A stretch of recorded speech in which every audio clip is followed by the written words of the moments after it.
The following video shows a gray-haired man sharing the story of his homestead days in Alaska. Well, I'd like to say one thing about the Homestead Act itself. As it applies to Alaska, I think it does not apply to Alaska.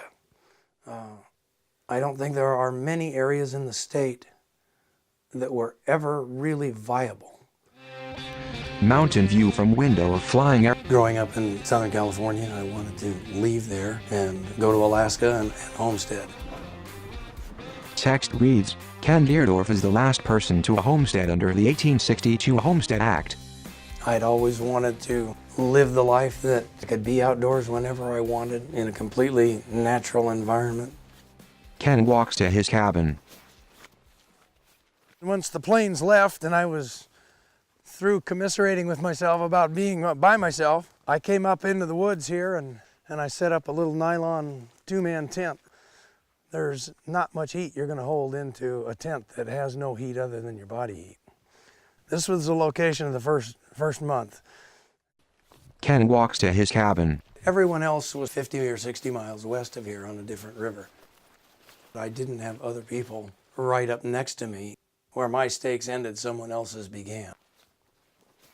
Through that process, I narrowed down where I wanted to be, decided that this was the spot that I was looking for. Ken hangs his rifle on the cabin porch.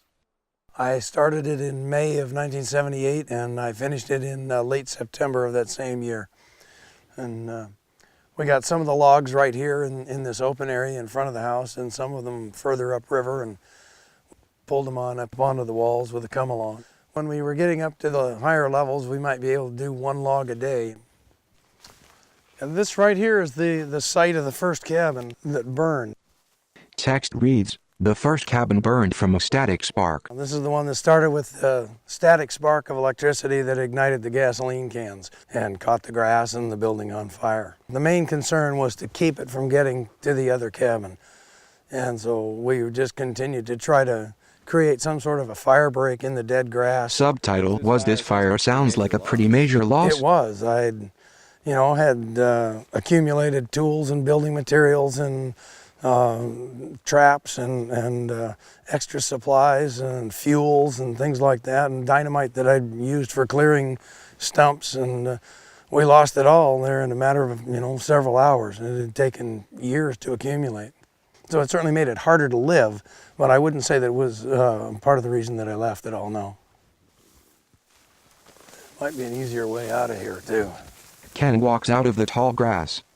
One day in 1988, the title just appeared in the mail. And when I saw the return address from BLM, it sort of disgruntled me at first because I don't know, what do these guys want now? Text reads, in 1988 Ken received his land patent.